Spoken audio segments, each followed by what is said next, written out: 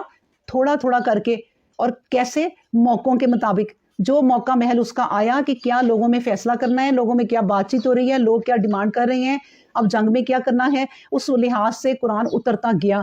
اللہ تبارک و تعالیٰ نے بتدریج اتارا، تھوڑا تھوڑا کر کے۔ تو جب اللہ تھوڑا تھوڑا کر کے اتار رہا ہے تو اے بندو تم بھی اسے تھوڑا تھوڑا کر کے پڑھو۔ پورا قرآن پڑھ لو رٹ لو کوئی فائدہ نہیں ہے، تھوڑا سا قرآن پڑھو، سمجھ کے پڑھو تاکہ اس پہ عمل ہو سکے۔ ان لوگوں سے کہہ دے تم قرآن کو مانو یا نہ مانو، لیکن جن لوگوں کو پچھلی کتابوں کا علم دیا گیا ہے، انہیں جب یہ کلام سنایا جاتا ہے تو بے اختیار ٹھوڑیوں کے بل سجدہ میں گر جاتے ہیں اور پکار اٹھتے ہیں کہ اے ہمارے پروردگار کے لیے ہی پاکیزگی ہو، بلا شبہ ہمارے پروردگار کا وعدہ اس لیے تھا کہ پورا ہو کر رہے، اور وہ ٹھوڑیوں کے بل گر پڑتے ہیں، ان کی آنکھیں اشکبار ہو جاتی ہیں، اس کلام حق کی سماعت ان کی عاجزی اور زیادہ کر دیتی ہے۔ یہاں پہ سجدہ ہے، اگر آپ چاہیں تو ابھی بھی سر جھکا لیں، اچھا لگتا ہے اسی وقت سجدہ ہو تو سر جھکا لیں۔ اللہ اکبر۔